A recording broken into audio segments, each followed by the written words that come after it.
18वीं सदी में इटली के किसान ने पानी के हसूल के लिए एक कुआं खोदा। जब वो कुआं खोदता गया तो नीचे से एक शहर बरामद हुआ जिसे माहिरीन 2000 साल से ढूंढ रहे थे। ये शहर पोम्पई शहर था। जब आसार कदीमा वाले वहां पहुंचे और तहकीकात की तो तहकीकात में हकायक सामने आए जिसने एक दफ़ा इंसानियत को हिला के रख दिया। ये पोम्पई शहर था जो बहुत ही तरक्की याफ्ता शहर था। ये 7वीं सदी कबल अज़ मसीह बताया जाता है, लेकिन अगर आप उसकी तरक्की सुने तो आपको ये मालूम होगा कि जैसे ये आज किसी शहर की बात की जा रही है। ये रोमन एम्पायर का मेन तजारती मरकज़ था। और आपको मालूम है कि जब दौलत आती है तो इंसान समझता है कि मैं जो भी चाहूँ जो भी कर लूँ कोई मुझे रोक नहीं सकता। इन लोगों ने भी यही किया। कौम लूत की बहुत सी आदतें चुरा लीं। कौम लूत वो कौम थी जिसने हम जिस परस्ती की बुनियाद रखी थी, सो इस कौम ने भी उनकी बहुत सी आदतें चुराने के बाद ऐसे ऐसे गुनाह किए कि कौम लूत भी पीछे रह गई।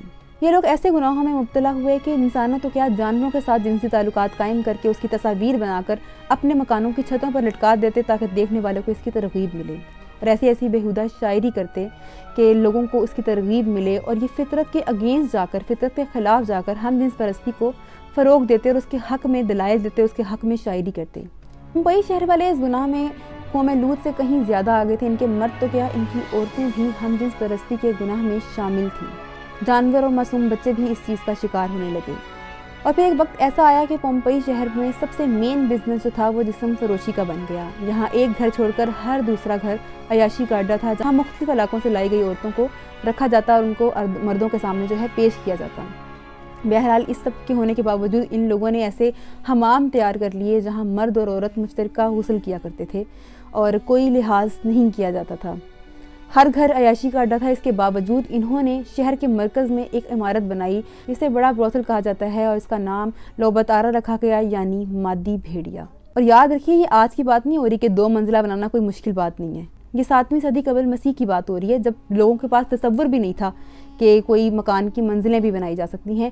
इन्होंने ये इमारत जो है 2 मंजिला बनाई। निचली मंजिल में आम लोग आकर गुनाह करते, हम जिन्स परस्ती में मशगूल होते, और जो ऊपर वाली मंजिल थी इस इमारत की, वहाँ पे अशराफिया आकर हर तरह का गुनाह करती। फिर एक रात अल्लाह ताला ने इन पर अपना अजाब भेज दिया और लावा फूटा और इस लावे ने पूरे शहर को अपनी लपेट में ले लिया।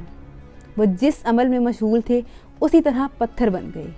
आज भी अगर आप उनकी तस्वीर देखें कि इन स्क्रीन पर चल रही होंगी तो आप देख सकते हैं कि पोम्पई शहर वाले जो अमल कर रहे थे उसी अमल में पत्थर बन गए। यहाँ ये भी देखा जा सकता है कि बहुत से घरेलू काम में भी मसरूफ़ थे और जो लोग ज़िना में मशगूल थे वो भी उस तरह ही पत्थर बन गए। तो अल्लाह का अज़ाब तो कभी भी आ सकता है। अब यहाँ पर ये बात काबिले गौर है कि पहले वो लोग बेहुदा शायरी, बेहुदा तस्वीर जो है मकानों की छतों पर लगा देते थे, और यहाँ पर क्या होता है, यहाँ पर सोशल मीडिया पर लगाया जाता है। वहाँ की ख़वातीन, वहाँ के मर्द हम जिस परस्ती में मशगूल थे, और यहाँ अफसोस की बात है कि अब मुस्लिम कंट्रीज़ में भी इसको फ़रोग देने की कोशिश की जा रही है। औरत मार्च जैसा एक बहुत बड़ा एजेंडा है, आप उसके स्लोगन्स पढ़ लें तो आपको मालूम हो जाएगा कि क्या और किस तरह किया जा रहा है। यहाँ ये बात काबिल गौर है कि जो खामोश रह रही हैं, जो समझ रहे हैं कि हमने नमाज़ पढ़ ली, रोज़ा रख लिया, हज कर लिया तो हमारा फ़र्ज़ अदा हो गया, तो अज़ाब जब आएगा तो वो सब पर आएगा, सबको अपनी लपेट में ले लेगा। इस वीडियो का मकसद आपको तारीख से आगाह करना नहीं था। इस वीडियो का मकसद ये था कि याद रखिए कि ऐसे लोगों पर किस तरह से अज़ाब आती है। वो कितने तरक्की याफ्ता थे, कितने दौलतमंद थे, लेकिन पत्थर के हैं आज। लोग जाकर उनको देखते हैं और इबरत हासिल करते हैं। तो अल्लाह ना करे कि खुदा ना खास्ता हम भी इबरत बन जाएं, उससे पहले लौट आइए अपने रब की तरफ। इसके साथ मुझे दीजिए इजाज़त। अल्लाह ने के बाद।